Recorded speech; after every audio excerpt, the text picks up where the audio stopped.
Hello, everyone, and welcome to the Caribbean Football Weekly Podcast, Episode 9, Season 3. I'm Simon Preston. I'm joined, as usual, alongside Nathan Carr and Santokie Nagulendran. Santokie, how are you?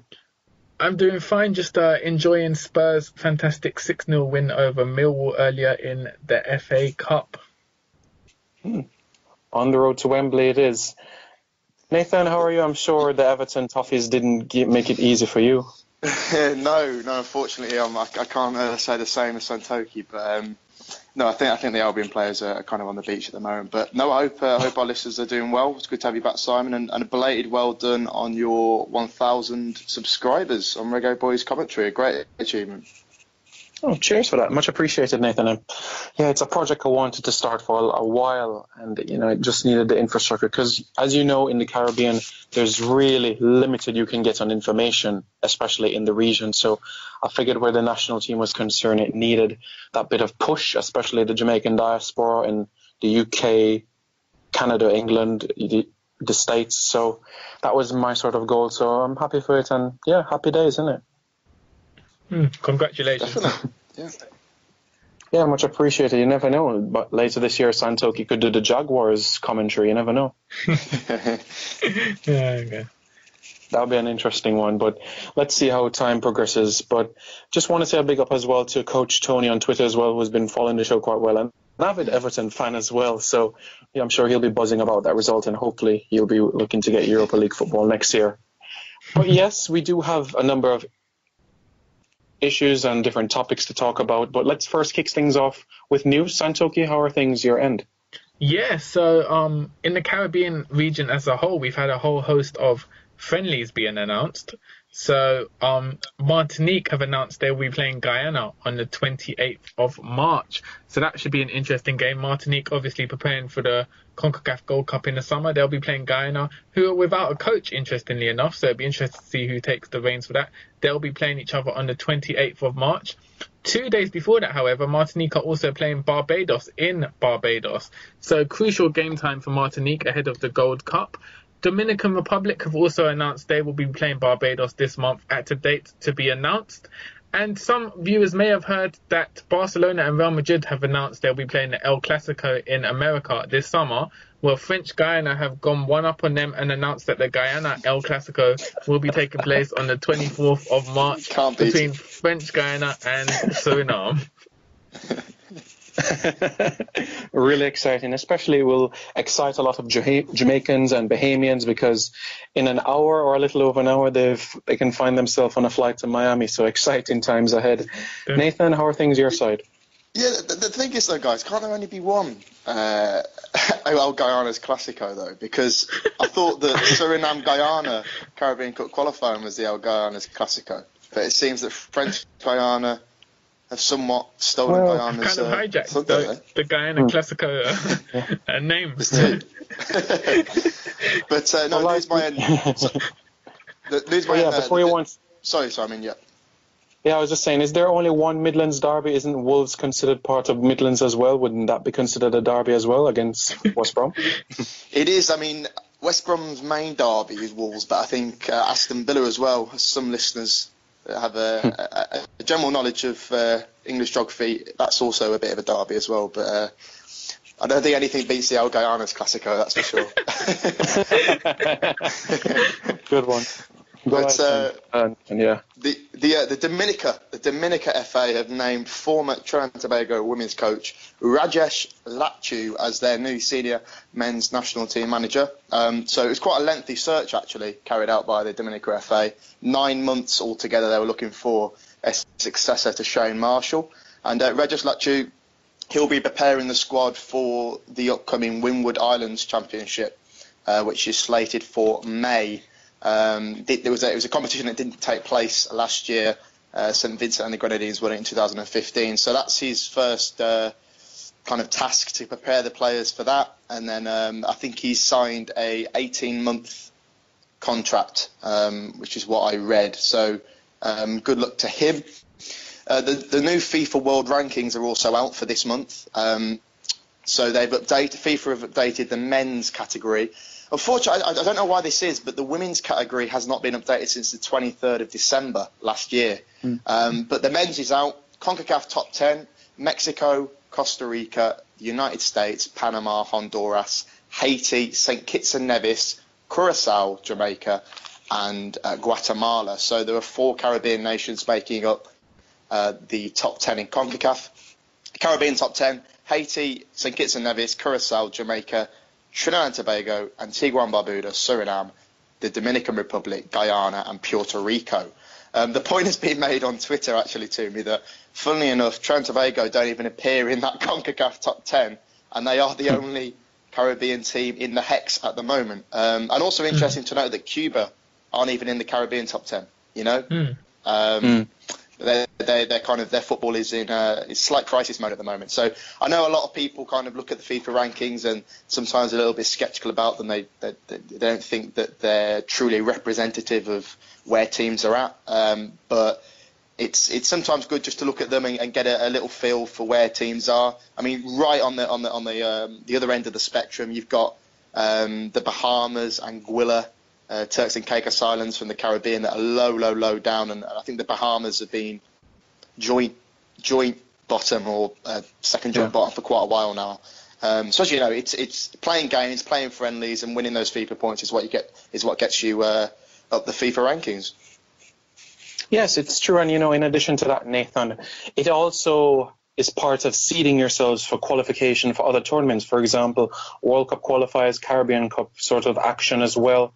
So the FIFA ranking does play an important part of things. You look at the Gold Cup as well. We saw that Mexico, the United States, always are seeded nations, but this time around, Honduras as well was also seeded as well. So it can play a big difference, although at the end of the day, we may not agree with the different rankings or might not be familiar with their points and how they tally it and all of that. But it does play a massive, massive difference. You look at Jamaica that came second in the Gold Cup in 2015 and look at the group they had in the World Cup qualifiers with Costa Rica, Panama and Haiti, because it was the FIFA ranking that was after the 2015 Copa America. So, and Jamaica didn't do so well in it. So you look at the thing and you just have to say, you're just going to have to play your best on all occasions, because at the end of the day, it's going to have to be sorted out that way. We may not agree with it, but it's one of those things in football. I mean, agree with the FIFA rankings or not, do you guys think Haiti are worthy of sitting at top of the pile in Caribbean football, internationally anyway, at the moment? Not at the moment. I wouldn't say Haiti were reflective of the best team in the Caribbean. So, I mean, it is easy to kind of navigate your way up the FIFA rankings by strategically playing games. So I don't think it's a fair representation of regions. Haiti are one of the stronger teams in the region, but I don't think they should be ranked number 1. Okay. I agree with you there. I don't think they should be number 1. Definitely, I would say in the top 5, but not number 1 for me. Nathan? Nathan, you there? All right, we're going to move things on. Santokie? Yeah, can I just ask you a quick question, Simon? Are you disappointed or were you expecting Jamaica to play any friendly games in the FIFA windows? Bearing in mind we've got a lot of Caribbean teams arranging friendlies this time of year. Are you disappointed that Jamaica haven't gone ahead and arranged some games, or are you satisfied that they played USA and Honduras earlier this year?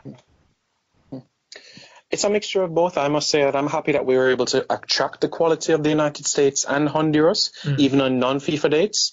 At the same time as well, you look at it right now, and we still have another 2 weeks until the next FIFA date. So I'm not going to rule us out yet and say I'm disappointed, because sometimes we may tend to leave things until the last minute. We arranged the match against South Africa 72 hours before the match. So I wouldn't be surprised if we were able to get a match, but I would be happier if we get to have at least one more friendly international in this FIFA break coming up. So at this point in time, I am quite pensive, you could say.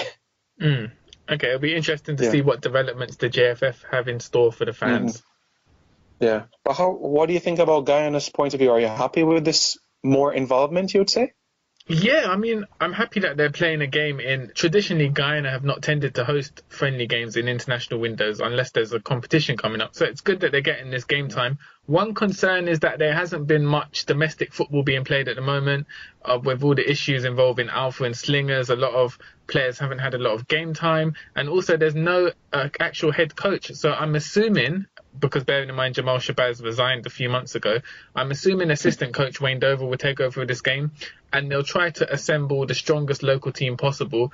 But overall, I think it's good that Guyana gets together as a unit and plays a game against Martinique, which is quite a coup for Guyana, bearing in mind Martinique are playing in the Gold Cup. Yeah, I agree. It is a very stern test. In my opinion, Martinique, one of the best teams in the Caribbean. It would have been nice in the near future to see them get FIFA membership. That's one thing that I'd love to see from them, and especially Guadeloupe. I think they've done not only the Caribbean, but also CONCACAF Pro as well. Martinique has gone into the quarterfinals of CONCACAF Gold Cups. Guadeloupe has been into the semifinals in a tournament. Yep. Let's see how French Guyana does. So, in my opinion, I would love to see them get FIFA membership quite soon. You look at a team like New Caledonia in the Pacific area, they have FIFA membership. So, I say, why not? I'm open to the idea. What do you think? Yeah, definitely. I think it will be exciting. It will provide more resources and more ability for Martinique to develop, and French Guyana and Guadeloupe. They'll be able to take part in FIFA World Cup qualifiers. And as you say, they're very strong teams when it comes to CONCACAF qualifying competitions. And also within the Caribbean, you'd say Martinique and Guadeloupe are probably up there in the top 5 for teams in the Caribbean. So I would like to see them get FIFA membership and a bit more recognition. I'm just not sure the French. I'm just not sure the French FA would necessarily play ball though. Yeah, with that. And also because sorry, Santokie. Yeah, I was going to say also, bearing in mind that the French colonies benefit a lot financially from the French government, you wonder whether they would want that kind of independence from the French. Yeah, look, if you think about it, really, look at the player that kind of helped France to win the World Cup. Lilian Thuram back in '98 scored 2 goals against Croatia in the semi-finals to help them get to the final. And which island is he from? Guadeloupe. If you look at the France national team, it has made up of a lot of Caribbean-born players. I've mentioned in the past as well, former Spurs player Santokie Pascal Chimbonda from Guadeloupe as well. Yeah. They have been an integral part from the French West Indies in the France national team. You think about Holland as well, the Netherlands, and the likes of Suriname, Curacao, Aruba, etc. So it is quite interesting. I understand Nathan's point. However, I would love to see it happen in the future. Yeah. Okay, now we've been talking a lot about the Gold Cup so far, so that's obviously a big event. This past week, the draw was made for the 2017 CONCACAF Gold Cup, which will be held in July. So if we look at Group A, we've got Honduras, Costa Rica, French Guyana making their debut in the tournament, and Canada. Now, Simon, how do you see this group playing out? Do you think French Guyana have a chance of qualifying towards the knockout stages? Well, they'll definitely be looking forward to that, you could say, revenge match against Honduras after what happened in 2015. Yeah. I must say that they do have a chance, because if you look at the format of the Gold Cup, it's not only the top 2 teams that progresses, but it's the best 2 of the 3 third-place finishers. So they definitely do have a chance. And if they have a healthy goal difference, then they've put themselves in a good scenario. I've always said that if you get yourself 4 points, then you're virtually safe going into the quarterfinals. So yes, I do give French Guyana a chance. Early days, because there might be a few changes coming around by the Caribbean Cup, maybe a few new faces as well, perhaps Mr. Florent Malouda. So let's see. I think looking at that group, their first game against Canada is where they really have a chance to make a mark. I mean, Canada not the strongest team, and also French Guyana are going to be pumped up first ever game in the CONCACAF Gold Cup. So I think that's a golden opportunity for them to take 3 points in that first game against Canada. Nathan, what are your views on the group? I think it's a pretty tricky group, really. I mean, the top 2, I can see Honduras and Costa Rica taking those 2 places. I mean, the goalkeeper for French Guyana, Donovan Leon, he called the Gold Cup French Guyana's World Cup, didn't he? I don't know if you ever saw that quote. Because it is such a big thing for them. They're not part of FIFA. The Gold Cup, it's what they've aspired to. They've worked so hard for it throughout qualifying. And I agree with Santokie actually on the point you made there about their opener, because if you could help it, you don't want to be starting against Costa Rica or Honduras. Canada are quite a mediocre nation. I've said this on the podcast before. They haven't made the World Cup since '86. Obviously won the Gold Cup in 2000, but really are quite average, have quite average players. So I think French Guyana, being an unknown quantity, might be able to spring a surprise. Also, as Simon touched on there, the format, the fact that the 2 best third-place teams go through might very well help them. I do think, though, I know we'll talk about the other groups later on, that Martinique and Curacao do also stand good chances of snatching maybe a third place spot. So it might be quite close and go down to the wire. It will also be interesting to see what kind of squad they call up French Guiana, because if you look through their squad, they've got a mixture of kind of local-based and overseas-based. Florent Malouda has been rumoured to receive a call-up. So, you know, we'll have to wait and see whether that happens. And I know that I read that in French Guyanese media that the boss, Jay Karam, has been visiting a few professional clubs in France, I think, and looking at potential new recruits from the French diaspora. So I think they shouldn't be taken lightly. You know, we've tried to underestimate them in the past, French Guiana, and every time they've had an answer. Yeah, I think they're a very, very strong side. I like the look of striker Sloan Pravat. He's been really deadly in the qualifiers in the Caribbean Cup games, and so I think he'll be exciting. You've also got the Bar brothers as well, so it's a talented squad, and I think attracting someone of the quality of Malouda will just add a finishing touch, add that kind of experience which they need. And Nathan, I know you also broke the news on Twitter that Canada will be playing Curacao in the build-up to the Gold Cup, and that was confirmed by CONCACAF this weekend. So it also shows you that Canada are taking French Guiana kind of seriously by arranging a friendly against Curacao, who are similar in style of play to French Guiana.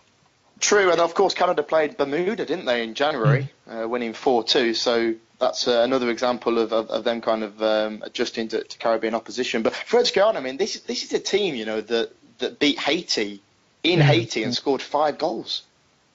You know, back in November. So, you know, this is by no means a team that's I think going to be pushed over easily, and it'll be interesting to see whether Canada you know, underestimate them or not. But no, they have got some decent players from France.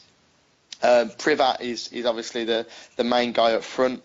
And Rudy Evans is one, I think, that caught the eye throughout qualifying and got on the score sheet a couple of times. So yeah, I think this is it's a tricky group. Costa Rica are probably going to top it. I think Honduras in second. But then again, as Simon said, French Guiana have shown, you know, 2 years ago they beat Honduras in the playoffs. So it's going to be really, really fascinating to watch.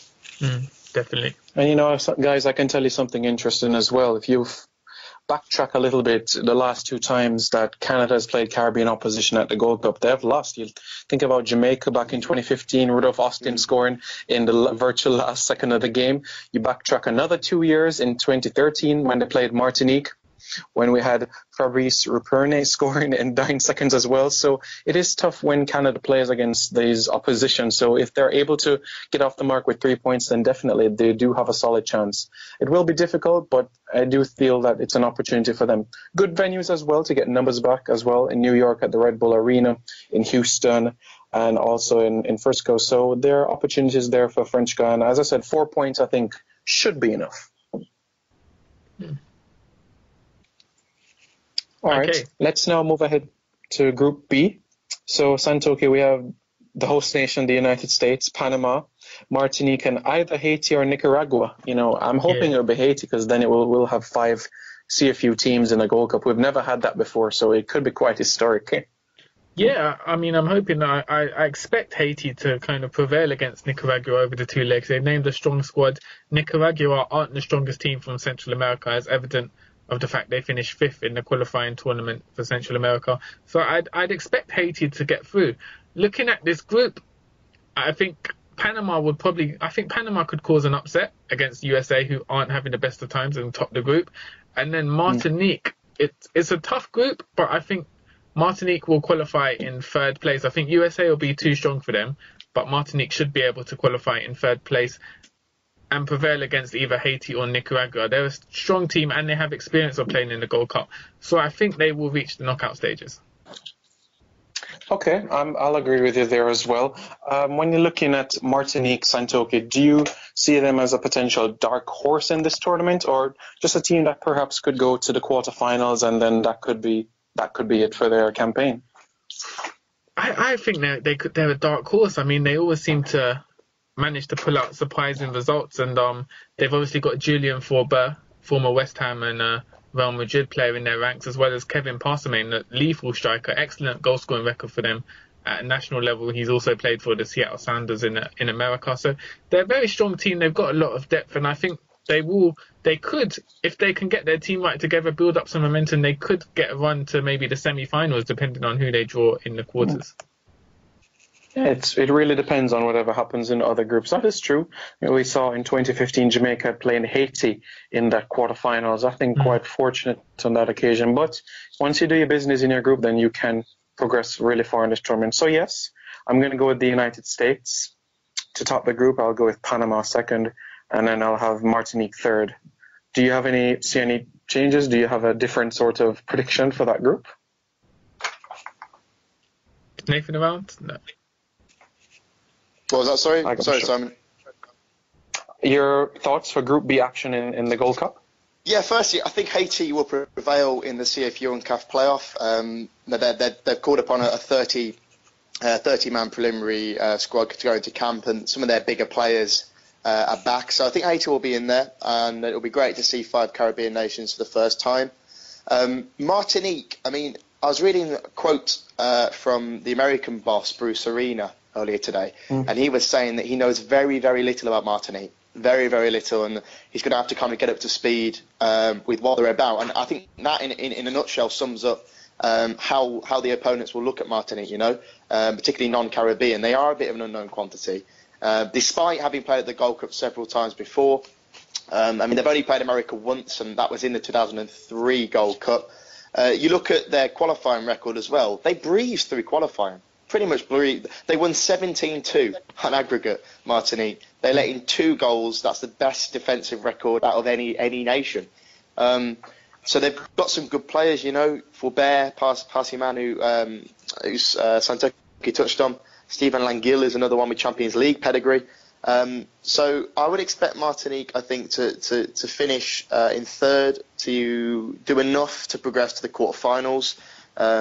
When the last time they got to the quarters was in 2002.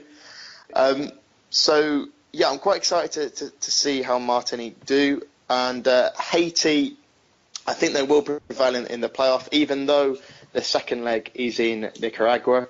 Ideally, I think you want to play at home. And yeah, I think they're a team, Haiti, that perhaps the opponents, US and Panama, will be a little bit more familiar with. So yeah, this has got the makings of an entertaining group. Panama are definitely one to watch. It wouldn't actually surprise me if Panama top this group. And the States have obviously been faltering, haven't they, in Hex qualifying. So it's an opportunity maybe for Martinique and Haiti, if they get through, to try and capitalise on that. Yeah, certainly wonderful opportunity there. And just a tidbit for everyone as well, when Bruce Arena was in coach for the United States team in 2002, he had a Martinique-born player in his team called David Regis, who played as a fullback. So quite interesting there. But David David Regis is actually he's a general manager with Martinique now, and he's helping the team out ahead of the Gold Cup. Quite interesting. I hope that he does have a good impact, especially defensively as well. Bruce Arena also had Chris Armas, who has Puerto Rican roots. So a bit interesting that he had a number of players. Eddie Pope, who has Jamaican roots. So he had a bunch of players in 2002 that got to the quarterfinals with Caribbean heritage. So good on him. All right. Let's go on to Group C action, an interesting group with the likes of Curacao, Mexico, El Salvador, and Jamaica. Nathan, I'll start with you on this one. Your initial thoughts on it? I think it's an interesting group. I mean, if I was a Jamaican fan, Simon, I would be looking at this positively, I'd be looking at thinking that Jamaica can definitely, conceivably finish in the top 2. I mean, whether they'll be able to reach the heights of 2015, when obviously they became the first Caribbean island to reach the final, I'm not so sure. But I definitely think that they've got the ability to finish in the top 2. Tapper Whitmore, though, I think he'll have to call upon the foreign-based players, the European-based players for this tournament, definitely. I think we talked about it a few weeks ago. Caribbean Cup. Okay, you probably experiment a little bit more with the local group and the American-based players, but I really think for the Gold Cup, if Jamaica want to take this seriously, genuinely want to take this seriously, then Michael Hector, Wes Morgan, Adrian Mariappa, Gareth McCleary, Giles Barnes, these sort of players need to come back into the fold. Curacao, I'm really excited to see how they do because I see they're making their debut, just like French Guyana. Throughout qualifying, they're an exciting team to watch. Scored the most goals out of any team, and obviously they've been quite astute with their friendly preparation. Playing El Salvador on the 22nd of March, and then as we talked about, playing Canada on the 13th of June.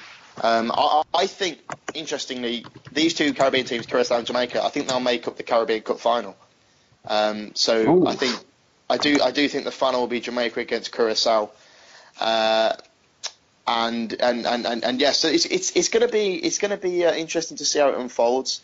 I think, as I say, Jamaica have got the ability to finish in the top two. I don't know too much about El Salvador. But I know they're one of the weaker teams within Central America compared to Honduras and Costa Rica, and you would expect Mexico to be Mexico basically and dominate. So yeah, they're kind of my thoughts. I think Curacao have got the potential to finish in third spot. All right, no problem. Santokie, first, before I get your thoughts on this group, do you agree with Nathan in the Caribbean Cup final with a potential Jamaica-Curacao? Can you see that happening? Yeah, I was actually going to bring that point up. I think we're going to see Jamaica play Curacao twice in a short period. Caribbean Cup final, then first game of the CONCACAF Gold Cup. So it'll be an interesting dynamic to both of the teams to see how they perform against each other over the two games. Interesting. I have Jamaica, Martinique, but you never know. Anything can happen. We still have another 3 months to go until the semi-finals and final.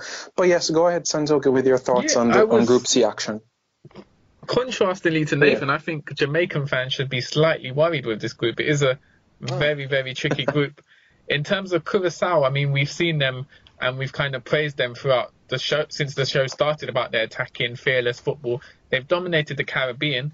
So I think their first game against Jamaica in the Gold Cup is going to be very interesting to see if they can carry on that form. But we haven't seen them really tested against teams from outside of the Caribbean in CONCACAF. So against Mexico and El Salvador, it's hard to predict how they will perform.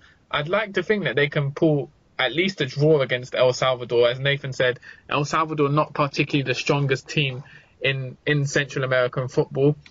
And again, you'd expect Mexico to get 9 points, 3 wins out of 3. So I think it's going to be a very interesting battle. I'm going to say Curacao to finish second. So Mexico first, Curacao second, Jamaica third, and El Salvador bottom. Wow, that would be some group, I'll tell you. Well, I'm going to go with the Mexicans, L3 first. I'll go with Jamaican second, El Salvador third, and Curacao fourth. I take your point. If you analyze the mood in Jamaica in this group, I wouldn't say it is overconfidence, but people are expecting great things from Jamaica going into this tournament, because in the past we've had a group of deaths for sort of Gold Cup groups in the past, 2009 and also 2015 as well. So persons do have different opinions where this is concerned. You look at Curacao, the last time that Jamaica played them, back in those days it was called the Netherlands Antilles back in the 1966 qualifiers. So it's the first time in a while. I'm hoping that we'll be able to do our research on them as well. And I've been watching their access in the Caribbean Cup action. We see Gino Van Kessel scoring for fun. 7 goals in 10 appearances for his country thus far and improving. So he's definitely one to look out for Curacao. But I'm going to stick with the Mexicans and the Jamaicans to go through. It's still going to be so interesting where the third place finish is going to be, Nathan, because we don't know as yet how much points this team will end up on, and also the goal difference as well. That's true. I mean, are you referencing Curacao there? Yes, that's right. Yeah. I mean, looking at their fixtures, I think they've actually been given slightly favourable opening games, because they don't have to play Mexico until their last game, So they've got obviously El Salvador and Jamaica, and then they don't have to play Mexico until the final game. I think that is psychologically going to help them very much so, because playing against El Salvador, they played them in the 2018 World Cup qualification, didn't they? And only lost 1-0 home and away. They weren't humiliated by any means. So it's going to be a rematch of that. And then you kind of, against Mexico, you're just kind of looking for scraps, I suppose. Looking at Curaçao's squad, though, for me, I mean, they've got quite a strong spine to the team. You know, you look in goal, they've got Eloy Room, who has proven to be a very consistent goalkeeper in the Eredivisie. Obviously, Cuco Martina at the back, Leandro Bacuna in midfield, and then one of kind of Van Kessel, who I know, Simon, you're a fan of, Janga, and I'm going to try and pronounce his name, Zuz Chusgen, who has been very, very prolific, actually, for Curaçao since making his debut in the World Cup qualifier against Montserrat. So they've got a strong spine to the team, you know, and they've got players that are dotted all around the world, particularly in Europe. So I think that will certainly benefit Curaçao. The fact that they scored a lot of goals throughout qualifying, will they change their style though? That will be interesting. Will they change their style relative to the opposition that they play, or are they going to continue to be a team that likes to play it on the floor? You know, very much like when Clivett came in and kind of implemented that philosophy. Are they going to carry it on, or do you think they might change their approach a little bit because they're playing different new opposition? I think it's also interesting. Yes, it is. Sorry, go ahead, Simon. Go ahead. No, it's all right. Go ahead, Santokie. I was going to say, we know that Curaçao are going to bring a strong team, as Nathan said, Bacuna, Cuco Martina, Van Kessel. We're not sure whether Jamaica will be able to attract all the overseas players as they usually would. Will Wes Morgan come, Giles Barnes, Adrian Mariappa? Will the JFF give Tapper Whitmore the resources to call up overseas players, or will he stick with a largely local-based and American-based team? So it's all dependent as well on what side Jamaica can put together ahead of this Gold Cup. It is a testing question because, you know, there was an interview done with the president of the Jamaica Football Federation, Captain Horace Burrell, after our 1-0 victory over Suriname, where we booked our spot in the Gold Cup. And he made the point that, unlike previous years, there would no longer be a huge influx of English-born players into the national program. So it wouldn't be the bulk of 7 or 8 that we had at one time, but it would be much less. To me, that was a slightly disappointing, you could say, because I am for these sort of recruits. You know, some Jamaicans have the opinion that these are English C or deep sort of players that, you know, are not exactly good footballers, but average. And some make the point that are they really Jamaican? But to me, if you have a parent, a grandparent, a great-grandparent, a great-great-grandparent, you're Jamaican, and once you can qualify for a passport, you're Jamaican to me, and I'll treat you the same way. It doesn't matter if you can speak Jamaican patois or not, you'll still be a Jamaican to me. So that will be a big concern. From the last time that Coach Whitmore was in charge of the team, the English-born crew that he had was Adrian Mariappa, Naira Nusworthy, Joby McAnuff, Gareth McCleary. So I think that if there's any going to be part of the Gold Cup, it would be that sort of trio, bar Nusworthy, who has retired already. Nathan, I'll come to you. Do you think Jamaica would need more than that sort of core players, do you think? I think Jamaica, what they should be doing is cherry-picking, basically, the best from around the kind of the respective areas. So domestically, I'd have the likes of Michael Binns, Ewan Grandison, Owain Gordon. You know, those players are the very best, the very, very best locally. You know, I'd have. Then I'd be looking at America. I'll be calling up players like Oniel Fisher, Damian Lowe, Junior Flemings, who I think really should be getting a look in for Jamaica now. I know he was on the bench, you know, November 2015 for World Cup qualifier, but he should be getting a look in. Maybe Speedy Williams, but also New York Red Bulls too. And then, as I said before, I'd be looking at definitely at the European-based players. I really think you can't underestimate the impact that Mariappa, Morgan, McCleary, Hawkins to an extent, McAnuff, of course, that they have. So, you know, you saw the mix at the 2015 Copa America. You saw the mix at the 2015 Gold Cup. I know the World Cup qualifying campaign didn't go to plan, but I'd basically, if this makes sense, just cherry pick from local, American-based. Corey Burke, is another that I didn't mention, you know, who impressed in the friendlies against the States and Honduras recently. So that's what I'd be looking to do. I mean, I think if hypothetically Jamaica were to completely ignore those European-based players, okay, and just, like they've been doing, just call up local and US-based, I think they'd have a competitive squad, they'd have a strong squad, but the margins, the margins are so fine. That just having that extra bit of know-how, the extra bit of top quality. Somebody like Wes Morgan, who's obviously won the Premier League with Leicester. Somebody like Mariappa, who was the captain under Schaefer. Those players for me are just add that little bit extra quality, and that's the difference between making the knockout phases or not making the knockout phases. Mm-hmm. Yeah, I agree with you. It has to be spot on where that is concerned. I'll throw one more at you both as well. You look at the player that is currently doing so well right now in the Championship, Dwight Gale at Newcastle, the first Newcastle player to score 20 goals in the league since Alan Shearer. Do you think, I'll come to Santokie first on this one, do you think it's too late to bring in somebody on this occasion to gel in with a team? Would he ruin team chemistry? Or do you think that the quality that he has, especially in a tournament where you need goals, that Jamaica should bring him in? Yeah, I mean, well, he's been recently described as the Lewandowski of the Championship. So he's been quite prolific. And I think with a player of that kind of skill set, kind of someone who runs at defences, has an instinct for goal, natural instinct, I think it's not hard to gel them in.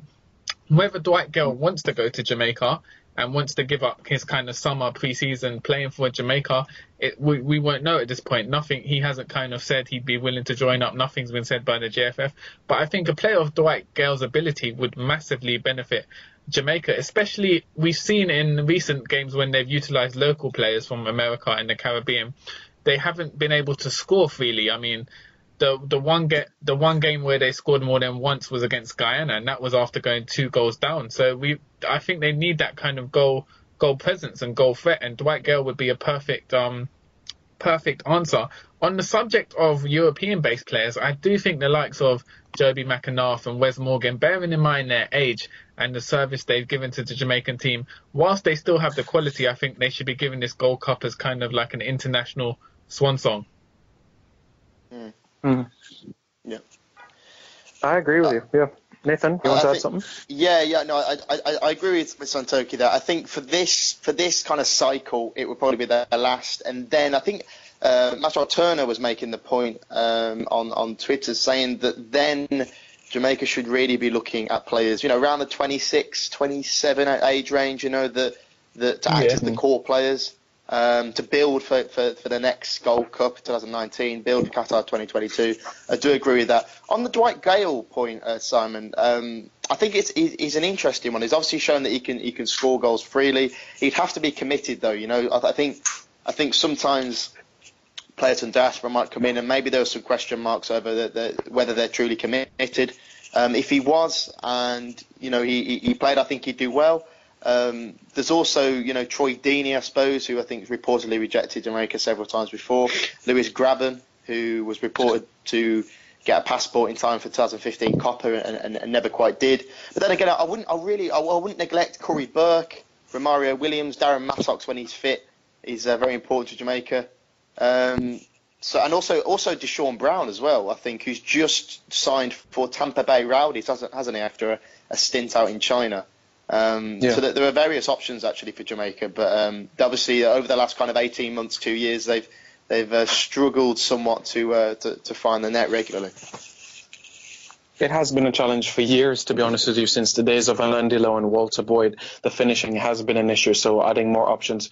We've seen Jermaine Beckford even come into the team as well for Jamaica as well, who was banging in the goals, not only at Leeds United as well, but also had a short spell at Everton. But when he came into the national team level, he had 1 goal in 6 appearances. So you do have to really know what you're bringing into the team and how they can do well. I think the problem with Beckford is that why he was so successful in England in the Championship, League One, etc., in the Premier League, he had a number 10 that always gave them the ball. For Jamaica, we always played 2 defensive midfielders, so we were always going direct to him, which was quite unfamiliar. So we need to know the type of players that we're going to bring into the team. Can we always play the ball on the ground? Are we going to play high, direct? So it is one thing to call up a player who's prolific, but it's a next thing if they're going to fit into your system. Coach Whitmore likes the 4-4-2 quite well, so we need to know who can fit into that role quite well. That's the next question. Well, that's somewhere, the number 10 role, somewhere where Flemings or Speedy Williams or even Cardell Bembo could come in, and potentially do a job. Somebody that's creative and I think when Shaper was in charge, Romario Campbell was used, wasn't he, as in some of the friendlies, and since he's gone off the radar. I think that they have got a number 10 there if they wanted to try and to use that position.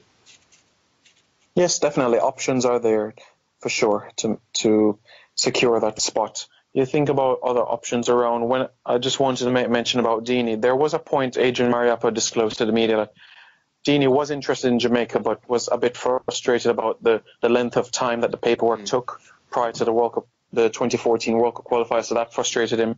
Graban, it was a similar sort of situation. You think about Marvin Bartley as well, Lewis Graban, other individuals, Rowan Ince. So it's such a touchy issue about the passport issue, because if you don't get all the paperwork together, it can literally take months. So that's why not only the Jamaican FA, but you as the player have to play your part as well. I think what I read as well about Dini is that the travel, the distance time. You know, that I think when he was he had a game for Watford, and it was the friendly against South Korea, and I think the JFF made an approach for him there, and he was basically saying, look, I can't get a flight out to Asia and then come back in time to play for Watford in the Premier League, because it would drain me physically, and the management staff at Watford wouldn't be best pleased. So there are different issues when coming to call up these players.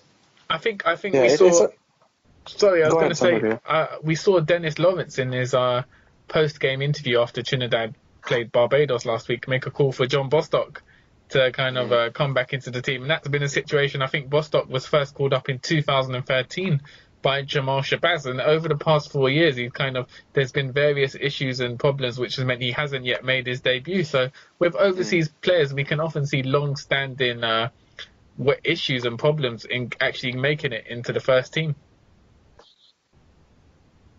And as you both know as well, the players that do play in England, born in England and come to the Caribbean, it's not a short flight by any means. From London, England to Kingston, Jamaica is a 9-hour flight, and most of the players are not travelling first class, so it does take a toll on the body as well. So it's a lot that they do have to consider as well, comparing to their international teammates at their clubs in the Premier League Championship who travel less distances but travel first class. So that is another issue that has been raised amongst players in the region.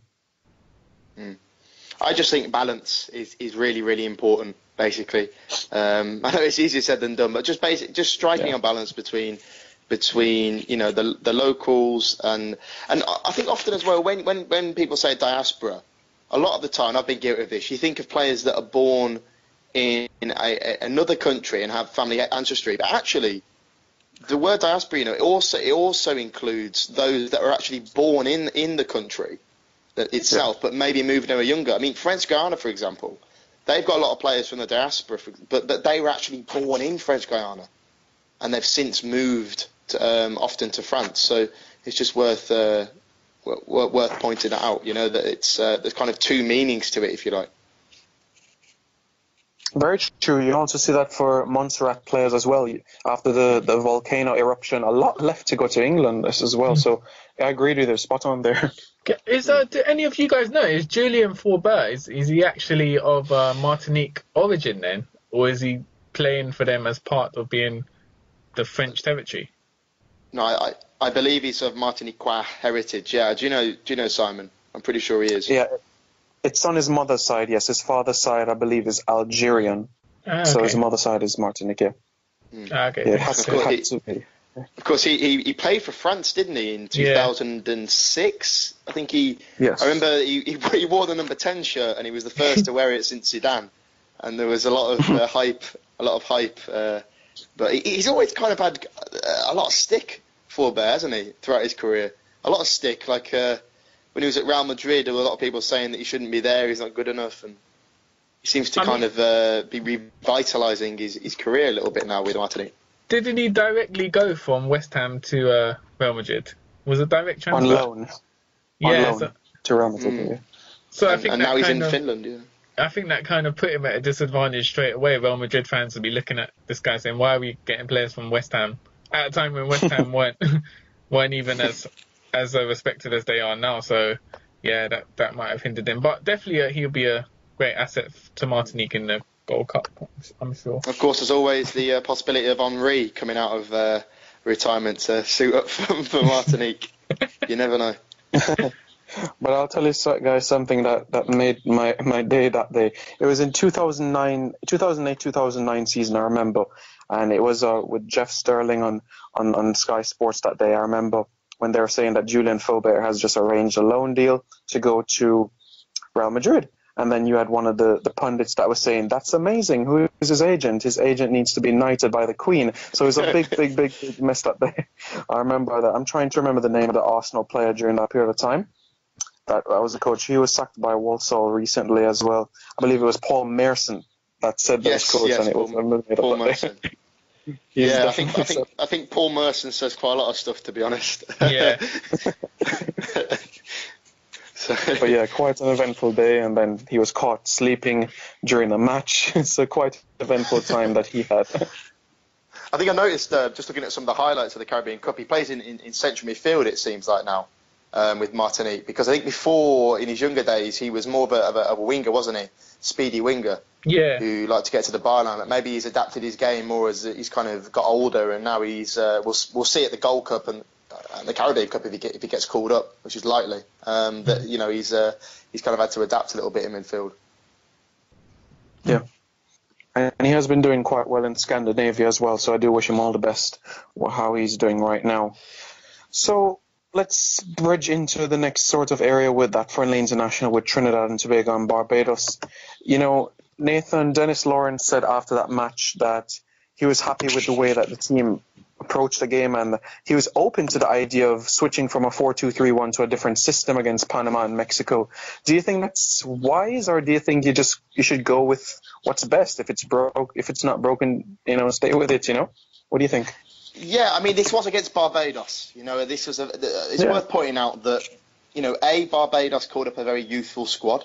So a lot of players that are quite new to the international scene, and B, they hadn't played in a year. They got knocked out of Caribbean Cup qualifying in March 2016 in a group with Curacao and Dominican Republic. So although this was a decent test, I'm not sure how kind of seriously you can necessarily take this. I think Lawrence and indeed Campbell and all the rest of the coaching staff, they're right to be tinkering at the moment. They're new. They're trying to work out the best formation, the best approach. I think a 4-2-3-1 might be okay actually against Panama and Mexico. I'm expecting them to be kind of more defensively sound, because obviously Lawrence was a centre back when he played. Campbell, of course, was a centre back when he played. A bright spot for Trinidad and Tobago in this friendly, by the way, the 2-0 win, was Jamil Boatswain, who was playing for the first time in the Trinidad and Tobago senior shirt. He scored a brace, plays his club football with Defence Force. And I was speaking to the guys that run the Soca Warriors Twitter account forum, which some listeners might be aware of, and they were saying, great start from Boatswain, but what they want to see is consistency. There's been a lot of players in the past that have worn the Trinidad and Tobago shirt, and they've started really, really well. They've started with a bang. Maybe they've scored, maybe they've created a goal, but they've faded. They faded after that, and they haven't quite lived up to the potential. So he's still pretty young, Boatswain, and it's a great start for him. But it's important that not to get too carried away. And whether we'll feature in the upcoming Hex Games remains to be seen. But ultimately, Lawrence is looking here at the local base group and seeing essentially who can cope with it. Who does he think will be able to cope with the intensity of the Hex, because it's going to be at a quicker tempo, tougher opposition, and who can't who can't swim. So I think that's the main gist of the friendly. Certainly was a stern test. I'm a bit unfortunate that Suriname wasn't able to play against them, because I do think that could have been a stern test. Santokie, were you impressed by what you saw from the Soca Warriors? I wouldn't say I was impressed. It was kind of a run-of-the-mill victory. Like, as Nathan said, Barbados not the strongest opposition. I mean, this game, they had 1 week to prepare for the game due to Suriname pulling out. So, I mean, Trinidad, they didn't excel themselves. They kind of done what you'd expect from them. Dennis Lawrence obviously experimenting with the team. He took an interest in system of having three strikers, Jamil Perry, Jamil Boatswain, who scored 2 goals, and Akeem Roach, play 30 minutes each. So Jamil Boatswain actually came on as a substitute after 30 minutes and then got subbed again after 62 minutes. And what's interesting about this is a little statistic is because he was a substitute who then went on to be substituted, he actually doesn't qualify for a cap. So he has 2 international goals and no official caps. Some sort of goal per game ratio, I must say. That is some goal per game ratio. Wonderful, wow. But, I do hope that he's able to get the nod in part of the squad for the qualifiers against Panama and Mexico. Nathan, you would have to say that from these home games, Trinidad has to get 4 points if they want to stand any chance of making Russia a reality. They have to beat Panama, basically. For me, they have to beat Panama. Is that possible? Yes, of course it's possible. It's going to be very tough. Panama have started very well. I think they've got 4 points, haven't they, so far? Mexico are always going to be powerhouses in CONCACAF. So I would agree with you. 4 points is definitely the target if they want to keep their Russia 2018 hopes alive. Sean De Silva has come out and said himself, that the intensity has been really good in training every day, getting used to what Lawrence wants from them. And he said that Lawrence has made it clear that the only thing that should be on the players' minds right now are those 2 games, Panama and Mexico. I think 4 points is what they should be targeting. It's going to be an uphill task, but you've got to keep the faith. Some Soca Warrior fans have been saying on social media that the campaign's already over, and for me, you can't have that defeatist attitude. You can't approach these games with trepidation. Got to be positive, got to believe, and got to try and score, plenty of goals really to keep the campaign alive. Don't know what you guys think, though. That's right. Without confidence, you're twice defeated in the race of life. Santokie, do you give them a chance to be able to pick up 3, if not 4 points from the next 2 games? No, I think the next 2 games will see the end of Trinidad and Tobago's World Cup hopes. I think Panama, they've been excellent so far in the previous games. They got a 1-0 win against Honduras and an excellent home draw against Mexico. I think Trinidad and Tobago, due to all the managerial issues they've had, Dennis Lawrence hasn't had enough time to kind of settle in and embed his ideology on the team. He hasn't had any challenging warm-up games either, so it's going to be very hard for him coming into his first job as a manager, as a head coach, to kind of get results against Panama and then Mexico. So I think Trinidad and Tobago are going to suffer 2 losses, unfortunately, against both Panama and Mexico, and that will ultimately see the end of their World Cup dreams, which is unfortunate as they were showing so much promise under Stephen Hart in the previous round, but everything's kind of derailed, and I think it's too late for Dennis Lawrence and Sol Campbell to pick up the pieces. With Trinidad not qualifying for the 2017 CONCACAF World Cup, it's like they do have to put all their eggs in one basket where this is concerned. Nathan, do you think we're going to be able to see the likes of Kenwyne Jones, Molino be part of this core players going ahead? Yeah, well, I'd like to see Trinidad and Tobago call back some of the marquee players, that obviously missed those Gold Cup playoffs in January. I'd have, Sheldon Bateau, for example. I think it's the side's most accomplished central defender. I'd have him in there. Highland, Boucard, Jovin Jones. I'd bring Kenwyne Jones back into the fold for the experience and kind of know-how that he brings. Kevin Molino, having him back in there after kind of there was quite a bit of disciplinary problems under St. Fete, which were well documented. So I think kind of Trinidad and Tobago's success in these 2 games just kind of correlate with the squad that they call up. If they're going to go with the kind of squad that was called up for the Gold Cup playoffs, then yes, they'll get beaten and probably quite heavily. But if the likes of Molino and Bateau and John Michael Williams, back in between the sticks, Jovin Jones, and these are talented players. This is a talented Trinidad and Tobago group. Kevin George is another one who I rate quite highly. I can understand what Santokie is saying, with the threat that Panama pose and Mexico, but if they can make themselves defensively sound, leave very few gaps, really, make it tough for Panama and Mexico to break them down, and then use that speed that they have. Jovin Jones is fantastic on the turnover.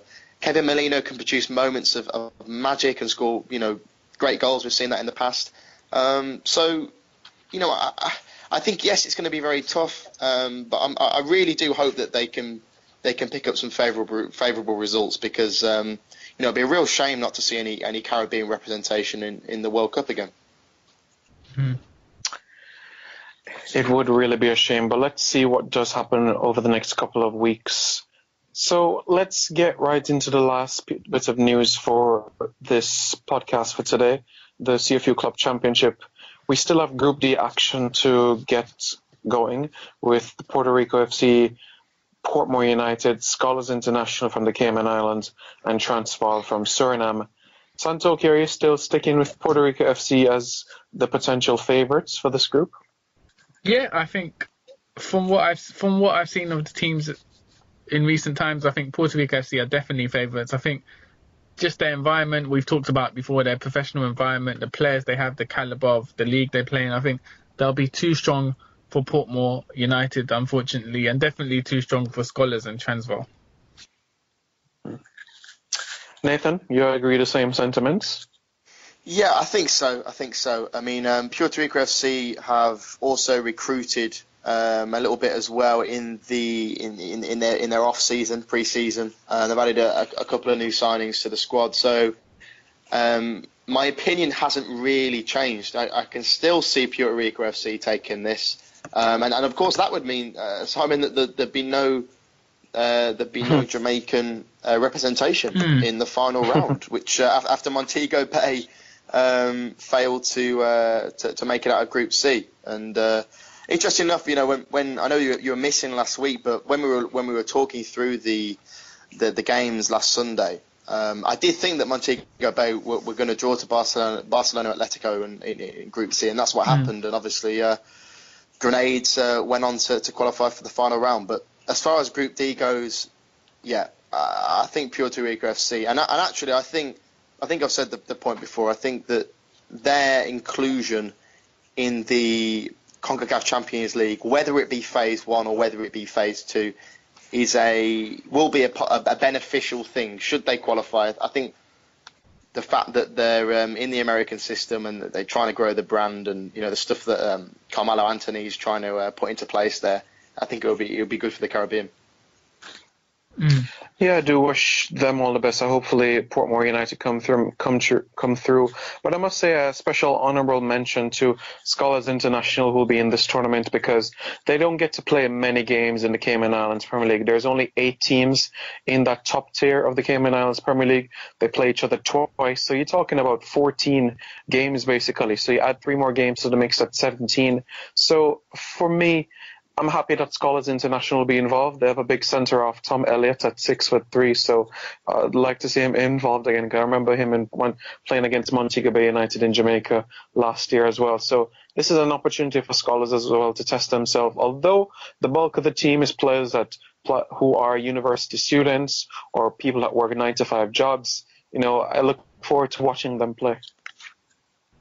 Yeah, I think just seeing clubs that a little bit smaller or kind of don't get as much coverage in the Caribbean. It's always good to see how they do and how they progress. Also, the Cayman counterparts, Elite, didn't have a very favourable tournament in Group C. Yeah, really, yeah. At least they done slightly better than Police, who conceded 37 goals, I believe, in Group B. Simon, it'd be interesting to get your opinion on Montego Bay. So obviously coming into Group B, they were hosting it. You'd expect them to be favourites. What do you think happened? What went wrong for them? And what has been the reaction in Jamaica to this underachievement from the Jamaican side?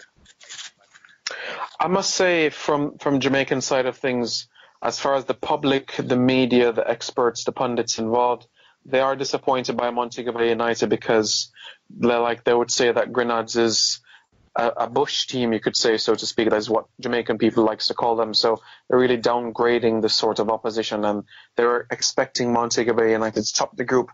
From my opinion, I thought that Montego Bay took the teams too lightly. You could see from the way that they started games, it was quite slow compared to how they actually do play in the Premier League, in the Red Stripe Premier League. So from that point of view, I am disappointed. And to me, I just don't get the sense of vibes or unity or excitement whenever this tournament comes around, or the CONCACAF Champions League, because this is the premier tournament in the region for club football, and there's not really any sort of hype or excitement about it. There's always the same groaning over again, oh, we have to find plane tickets, airfare, accommodation, per diems, etc. But that's short term. I think we need to look long term more, because this sort of tournament opens the doors for numerous amounts of players. Look at Dwayne Miller, that started out at Harbour View. He was able to get a deal with Syrian Aska in Sweden for a number of years. Look at Jermaine Taylor. Look where he's playing right now in the MLS. Look at Lovell Palmer. I mean, there's so much players that has used it as a stepping stone. Luton Shelton against DC United in the early 2000s. So this has been a tournament where Caribbean players have found and developed themselves. Look at Richardson from Guyana, scoring a few years ago against the Red Bulls. I mean, it has opened up the doors. Yes, he only played one game for Colorado Rapids, but it is an opportunity to a greater life. It reminds me, actually, what you said there, of what Santokie said a few weeks ago about kind of, instead of calling it the Caribbean Club Championship, actually trying to promote it more as, the CONCACAF Champions League qualifiers. Because a lot of people, I think, don't really...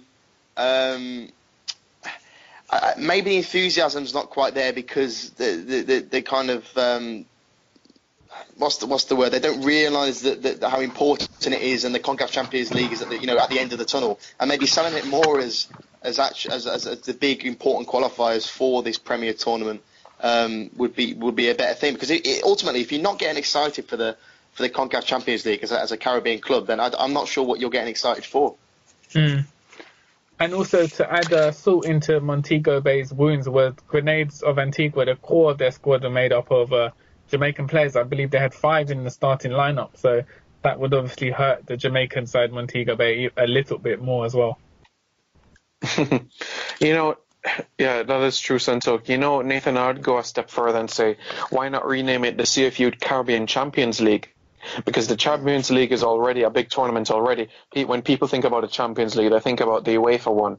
When you think about Caribbean Champions League, then it's something that can create a buzz or an excitement. I'm like, wow, we could virtually be one of the best clubs in the Caribbean. Yeah. Yeah, okay. I think you've got to have that vision, haven't you? Yeah, sorry, just to run through. So Group E took place this week, and we had, interestingly, Flames United of Saint Martin. So that I think that's the first team ever from Saint Martin to take part in the CFU Club Championships.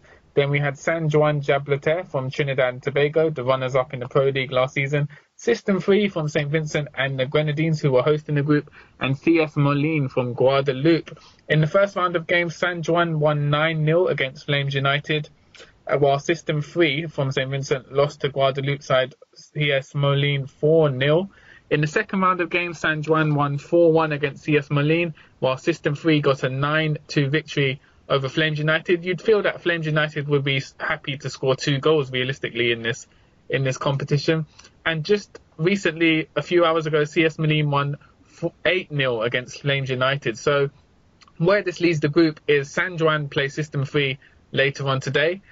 San Juan, a draw or a win will get them through to the final round. System 3 need to win by a 6-goal margin. If they win by 4 or 5 goals, then CS Moline from Guadeloupe will qualify. It's not as complicated as it sounds. I would say San Juan Jablete are pretty much have one foot in the final round already. They just need to draw or get a win against System 3. And I think their quality, they've got Guyana international midfielder Verla Mills on their side. And Jamal Gay up front for them. I think their quality is too much, and they will prevail again today.